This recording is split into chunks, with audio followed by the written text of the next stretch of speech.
Inevitavelmente, todos nós temos necessidade de recorrer a medicamentos em algum momento da nossa vida, seja pontualmente para aliviar a febre ou uma dor de garganta, ou seja de forma regular para controlar a doença que nos afeta a qualidade de vida. A questão que se coloca é exatamente qual é a responsabilidade de quem toma os medicamentos.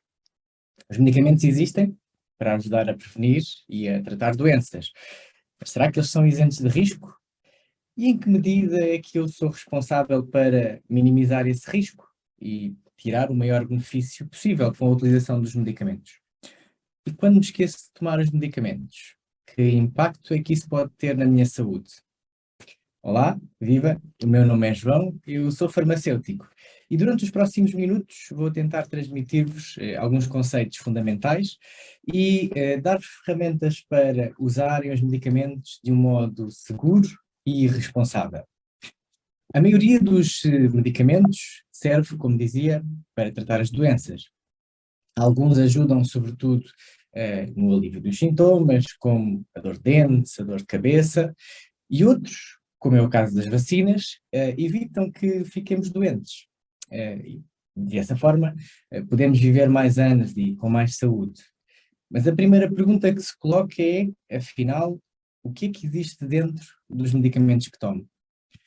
Cada medicamento é constituído pela substância ativa e pelos excipientes. A substância ativa é o elemento-chave, é exatamente aquilo que faz com que o medicamento tenha os resultados que pretendemos. Já os excipientes são substâncias inertes e que ajudam a formular o medicamento e podem servir para, por exemplo, mascarar o sabor desagradável do xarope ou para dar-lhe uma forma mais consistente ao comprimido, tal e qual como o tomamos. Mas por que existem tantas formas diferentes de medicamentos?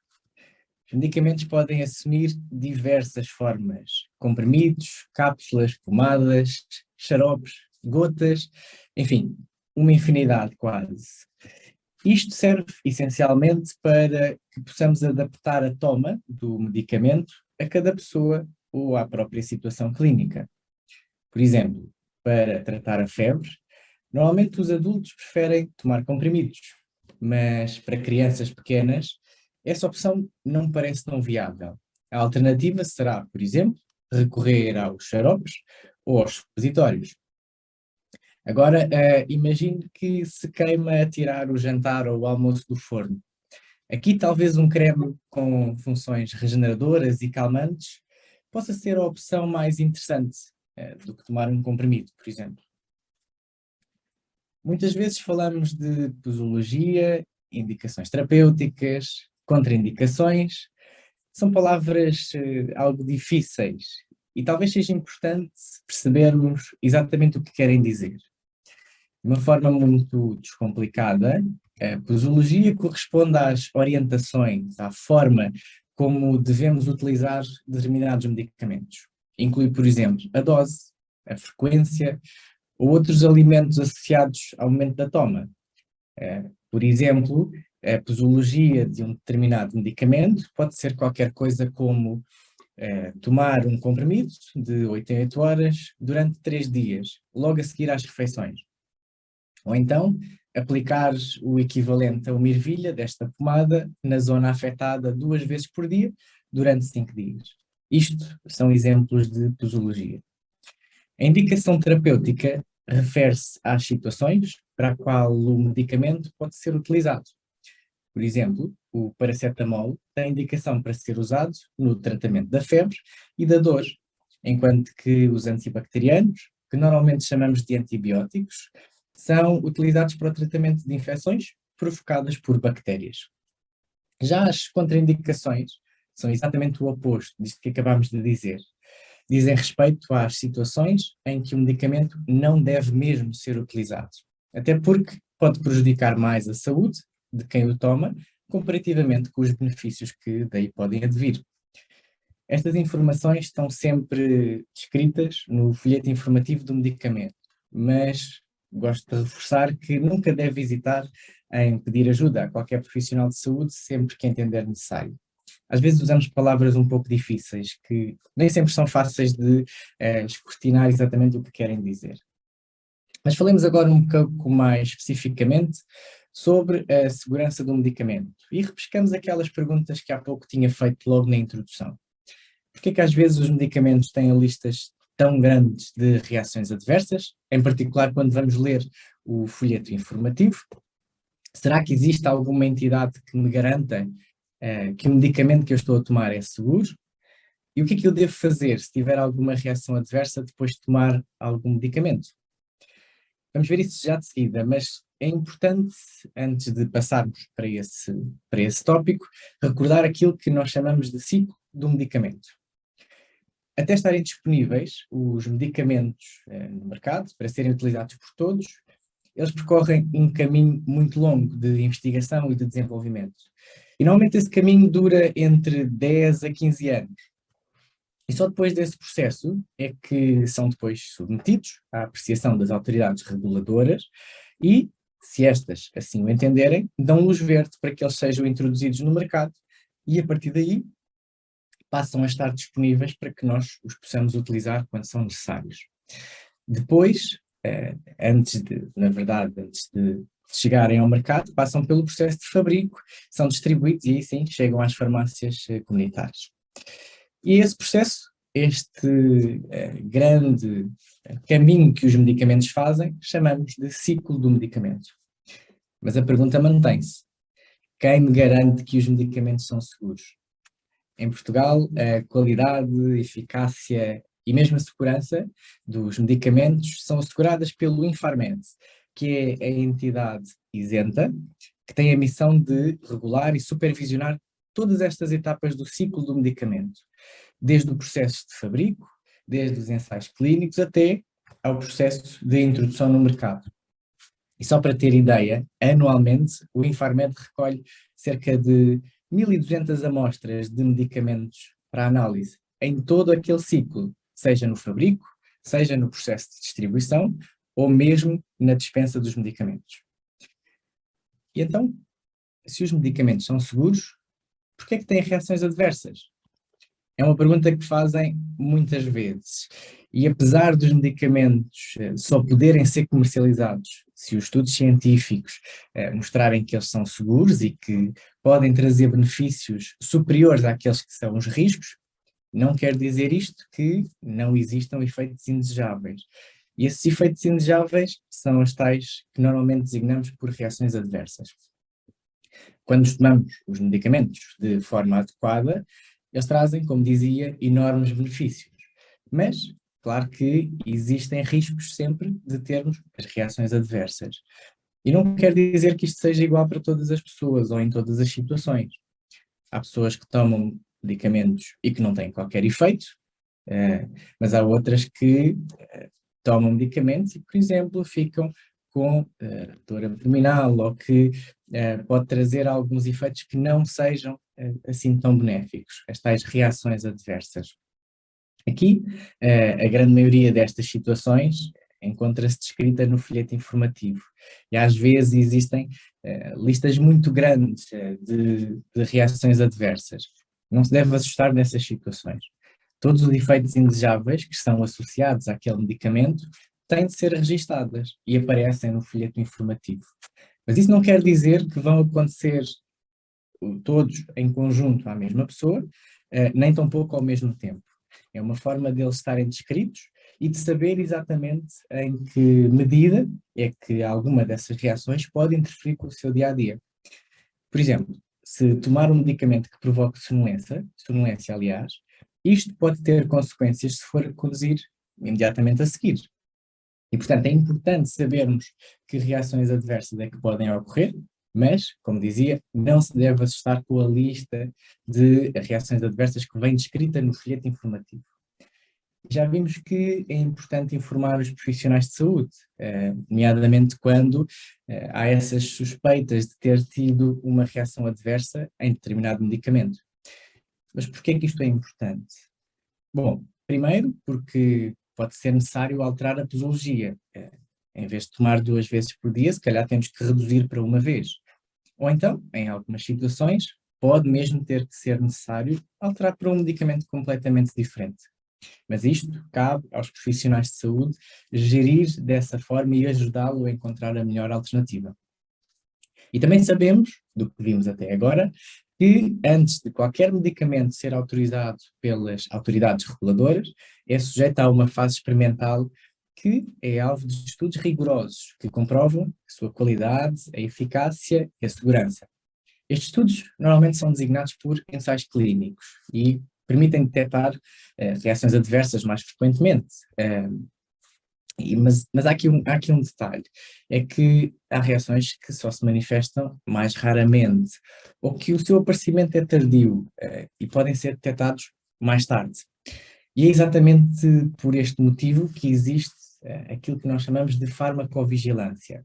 A farmacovigilância tem como objetivo melhorar continuamente a segurança dos medicamentos que já existem no mercado.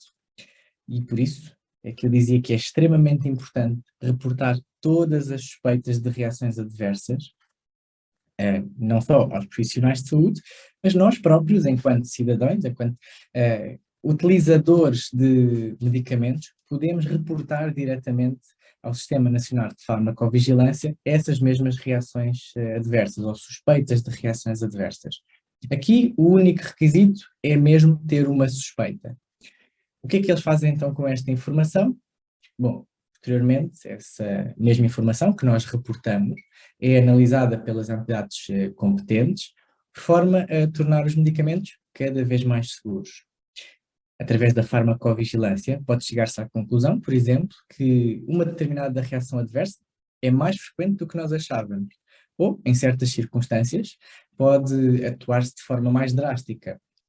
Por exemplo, retirar um medicamento do mercado, quando isso se justifica, naturalmente. Para ter uma noção, o Sistema Nacional de Farmacovigilância, que foi criado em 1992, recolhe anualmente, neste momento, cerca de 6.000 notificações. E como dizia, todos nós podemos contribuir. Não só os profissionais de saúde, mas toda a gente que utiliza medicamentos pode contribuir para este número. Claro que quanto mais reportes existir, mais informações temos e mais seguro podemos tornar a utilização dos medicamentos. E como é que isso pode fazer? Bom, através do portal da RAM, que é uma plataforma online, que permite esta notificação de uma forma fácil, rápida e intuitiva. No caso de ter alguma dificuldade e não saber exatamente como é que deve fazer a notificação, não tem problema nenhum.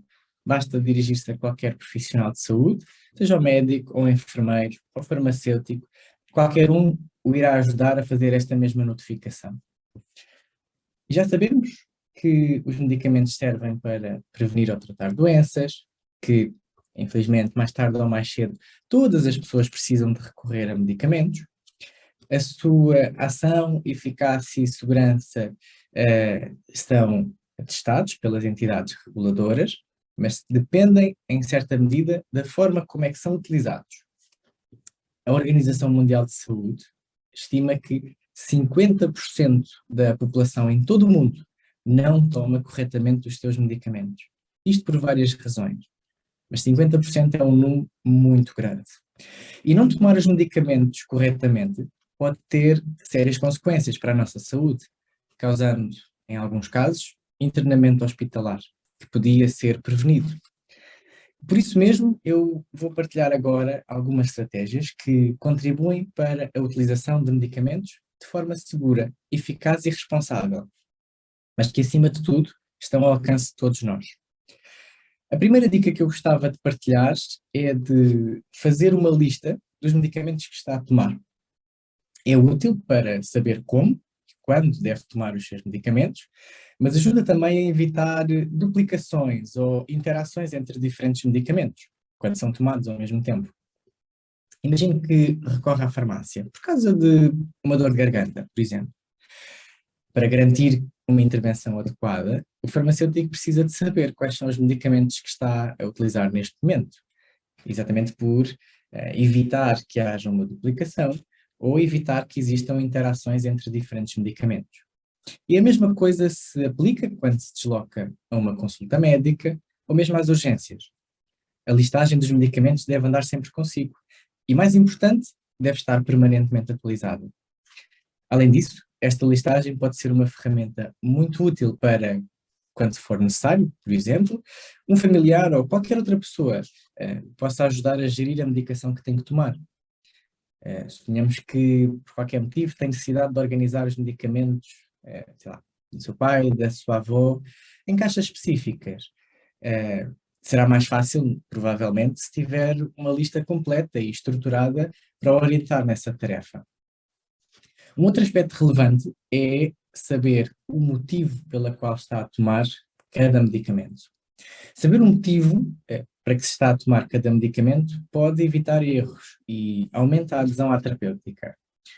Isto é ainda mais relevante se tiver noção de que existem medicamentos que podem ser tomados por diferentes razões e não é possível depreender um motivo apenas pelo conhecimento do nome do medicamento ou da substância ativa. Quer um exemplo? O topiramato é um medicamento que pode ser usado para duas situações muito diferentes. Pode ser usado para o tratamento da epilepsia ou pode ser usado para a prevenção de crises de enxaqueca. E esta informação é muito útil, em particular se recorrermos aos cuidados de saúde. Mas mesmo sabendo quando devo tomar os medicamentos, ter consciência do motivo pela qual eles foram recomendados ou prescritos e saber a posologia, é imprescindível fazê-lo da forma correta. E isto responde à pergunta: como devo fazer os meus medicamentos? Parece muito óbvio, mas existem pequenos pormenores que aparentemente são banais e inofensivos, mas podem fazer toda a diferença no que toca à segurança dos medicamentos. Vamos ver dois exemplos, que às vezes nós não temos essa noção de quão importantes são. Partir ou esmagar os comprimidos. Existem comprimidos que não podem ser partidos ou mesmo esmagados, porque podem produzir efeitos tóxicos ou mesmo perder o seu efeito terapêutico. Existem comprimidos chamados de comprimidos de libertação prolongada, que são desenhados, são desenvolvidos, de forma a libertarem a sua substância ativa gradualmente ao longo do tempo. Ora, eles como têm esse revestimento, se eu os partir ou esmagar, vou estragar esse mesmo revestimento. E, portanto, perdemos a característica de libertação prolongada. É quase como se estivesse a tomar vários comprimidos ao mesmo tempo. E, portanto, podemos ter risco de efeitos tóxicos. Depois, existem alguns fármacos que, quando entram em contacto com o ácido que nós temos no estômago, se degradam. E a tecnologia farmacêutica fez com que alguns comprimidos, por exemplo, tenham um revestimento a que chamamos de gastroresistente. Permitem proteger essa substância ativa até que ela chegue ao intestino, onde deve ser absorvida.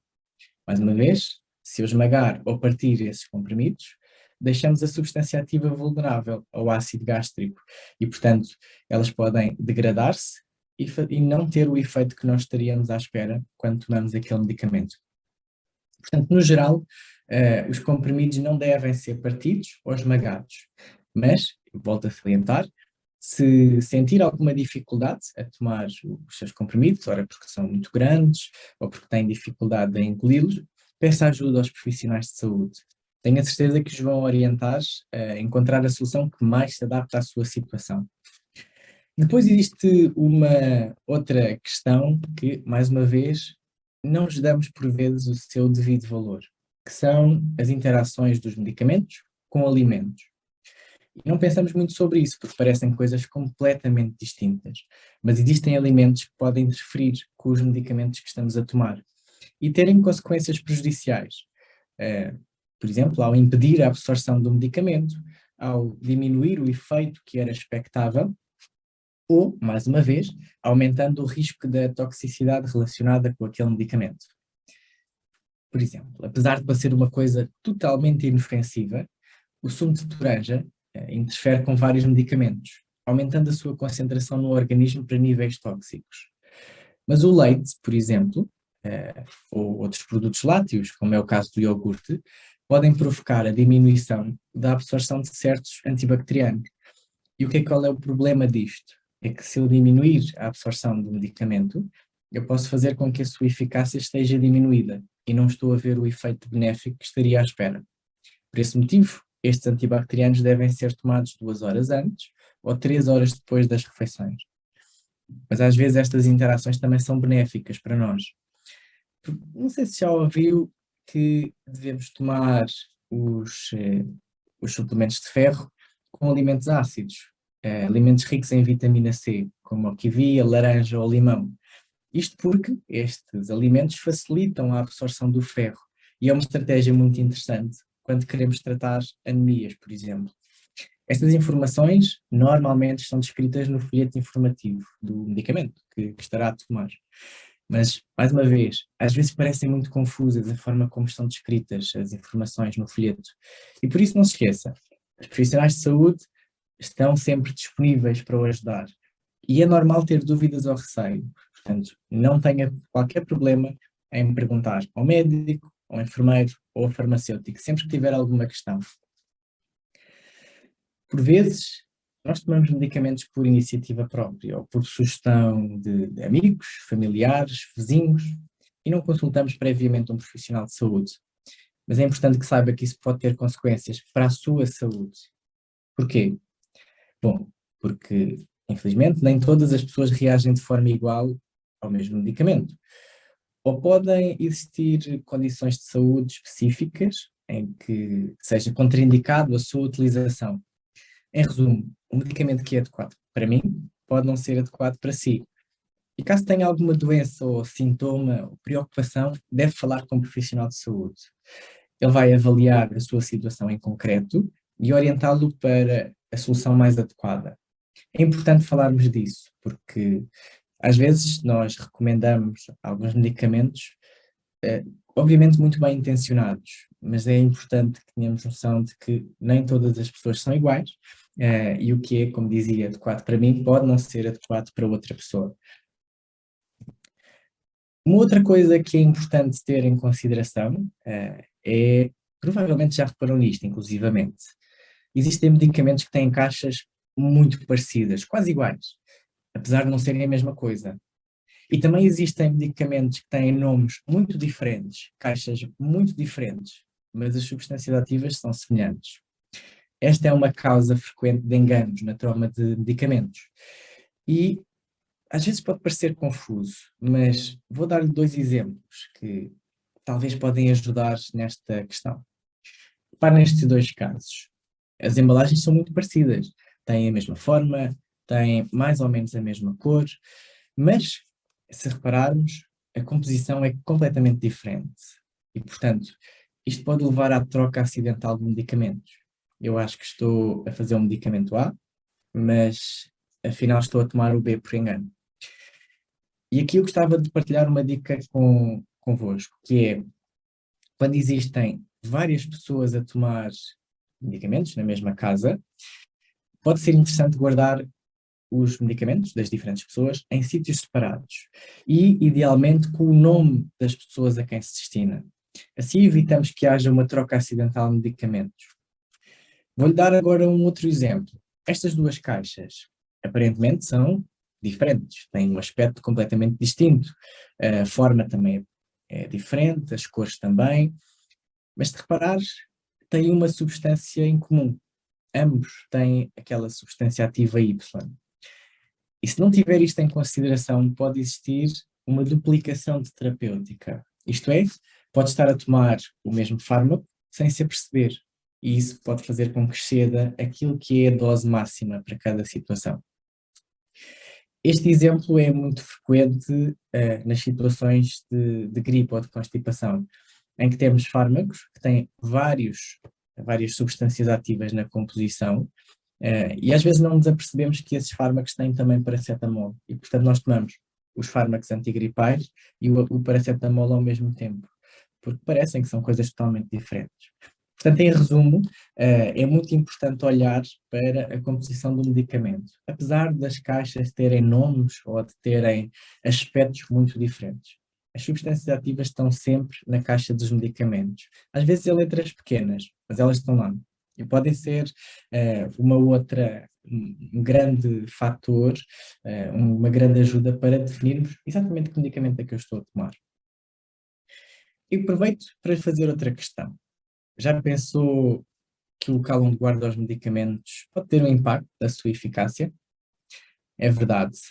Os medicamentos têm, como dizia, substâncias ativas e elas são muito sensíveis e requerem uma conservação cuidada. Normalmente, onde é que guardamos os medicamentos? O primeiro sítio que nos vem à cabeça, provavelmente, será a casa de banho. Mas deixe-me dizer-lhe que não é o local adequado para guardar os medicamentos. Porque nesta zona da casa existem grandes variações de temperatura e normalmente muita umidade. Basta reparar no espelho que depois do duche fica embaciado e com pequenas gotas a escorrer. A alternativa que eu gosto de sugerir é encontrar um local mais seco e fresco para guardar os medicamentos. Por exemplo, no quarto ou no corredor. E ainda a este respeito, nunca é demais reforçar que os medicamentos devem ser guardados fora do alcance das crianças. Assim evitamos acidentes. Além de os guardar num local apropriado, é também importante mantê-los na embalagem original, com a identificação, como dizia há pouco, da pessoa a quem se destina e do folheto informativo, para o caso de poder consultar, caso seja necessário. E tal como acontece com os alimentos, também os medicamentos têm um prazo de validade. Os medicamentos fora do prazo de validade não têm a ação terapêutica que é pretendida e por isso não devem ser tomados. Mas alguns medicamentos têm um prazo mais curto depois de serem abertos. Isso acontece frequentemente com algumas gotas que usamos para os olhos, por exemplo. É fundamental escrever na embalagem a data da sua abertura. Assim sabemos sempre quando é que o abrimos e quanto tempo mais é que temos até eles terem de ser destruídos. Um exemplo que eu gosto de dar, de 6 em 6 meses, mais coisa menos coisa, verifique, faça uma validação da validade dos medicamentos que tem em casa e coloque de parte aqueles que já não estão em condições para serem usados. Mas atenção, nunca, mas nunca mesmo, deve deitar os medicamentos no lixo ou deitar os restos nos esgotos domésticos. Isso pode contaminar o ambiente. Os medicamentos que tenham ultrapassado o prazo de validade, ou aqueles que já não são necessários lá por casa, por exemplo, porque deixou de os tomar, porque já não precisa deles, devem ser entregues numa farmácia, para que possam ser alvo de um tratamento adequado. É quase como uma reciclagem dos medicamentos, vamos chamar-lhe assim. E isto é válido também para constituintes que aparentemente são inofensivos, como é o caso das embalagens e dos folhetos informativos. A Valormed é a entidade responsável por esta gestão de resíduos associados aos medicamentos. E no caso, a sua tarefa é bastante simples. Eles vão separar os medicamentos que deitou nestes contentores, os materiais que são recicláveis vão para contentores específicos e seguem o processo normal da reciclagem, como é o caso do papel, do folheto informativo, ou os frascos de vidro dos xaropes vão para o vidrão, e depois os restantes resíduos de medicamentos vão para uma incineradora. Portanto, o papel enquanto utilizador de medicamentos é recolher aqueles que já não utilizamos ou que estão fora do prazo, entregar nas farmácias e a Valormed faz o resto. Convido, se tiver curiosidade, a visitar a página da Valormed. Eles têm lá muita informação acerca da reciclagem dos medicamentos e de como é que este processo decorre depois de depositarmos os medicamentos no contentor da farmácia. Como já falámos anteriormente, os medicamentos são ferramentas extremamente importantes que contribuem para o aumento da saúde e da qualidade de vida de todos nós. Mas provavelmente concorda comigo que se lhe disser que os medicamentos só têm efeito se forem tomados. Não tomar o medicamento à hora certa, tomar apenas alguns dias, não tomar por completo, pode prejudicar o tratamento e a sua saúde, e também a saúde da comunidade onde se insere. Um caso clássico será o da resistência aos antibacterianos. Os antibacterianos são medicamentos, como dizia há pouco, utilizados para tratar infecções provocadas por bactérias. Por esse motivo, eles não devem ser usados para tratar a gripe, por exemplo, que é uma doença causada por um vírus. Tomar antibióticos quando não é realmente necessário, ou mesmo não tomar durante o tempo que foi estipulado na prescrição, pode fazer com que as bactérias se tornem resistentes ao tratamento. E, na verdade, isso constitui um sério problema de saúde pública para todos nós. Infelizmente, já é uma realidade a nível global, de tal forma que a Organização Mundial de Saúde refere que é uma das 10 ameaças à saúde de todos, em todo o mundo. Por isso, se essa tendência se mantiver, podemos caminhar perigosamente para um mundo em que infecções mais simples se tornam difíceis de tratar, ou ficam mesmo sem tratamento eficaz, porque, como dizia, as bactérias tornam-se mais resistentes e ficamos com menos capacidade de as eliminar. E esta resistência aos antibacterianos pode também causar o ressurgimento de doenças graves, que aparentemente estavam controladas. Enfim, é importante tomar os medicamentos, neste caso os antibacterianos, da forma como foram prescritas e não tomar em situações que não sejam realmente necessárias. Por isso, a não esquecer, tomar os antibióticos exatamente como foram prescritos, isto é, a horas certas e sem falhar nenhuma toma. Também é importante não interromper o tratamento, mesmo que já não tenha sintomas. É frequente acharmos que, por já não ter sintomas, eu já não preciso tomar o antibacteriano até ao fim.